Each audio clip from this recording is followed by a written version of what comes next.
Antila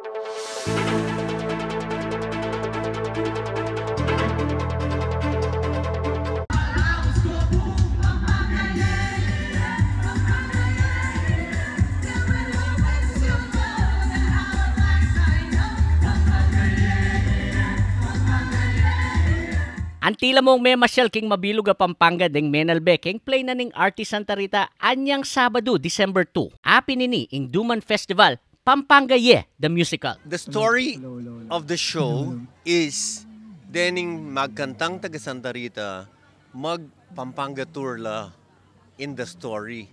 So, deng kantada la ring miyaya liwang balen. And most of these songs are songs that was commissioned for me to do for them. So they're still my songs, kay but patungkol la kareng miyali mambalan. Kinat mo yung Santa Rita Eco Park, bangal bening palabas na ning world-class performing arts group, kabang mag-enjoy kareng miyayaliwang pa mga naasali kareng food stalls. Pong dayo, taga Pampanga, pupunta la po Kenny para tikman mo naman ing dakalapamangan Kapampangan. At siyempre, bidaya keng may sabing pamikatagon ing pagmaragul ng produkto ning balen ning Santa Rita, ing Duman.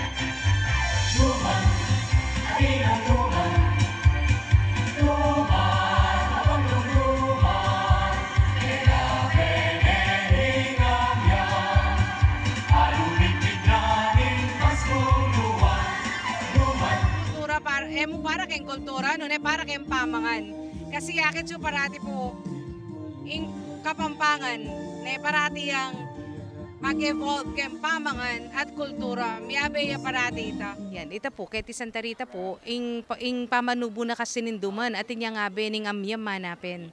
Nanya mabang luya at manyaman niya. Proud naman ning alkalde na ning Santa Rita ay Mayor Art Salalila para kareng kayang matinakang kabalen. Santa Rita, ing Artie Santa Rita, produkto na ning Santa Rita, tagageti Andy Alvis, ang foreign performer, at akagit ko, bukal kayong kapilubluban tayong karilang pamag-perform.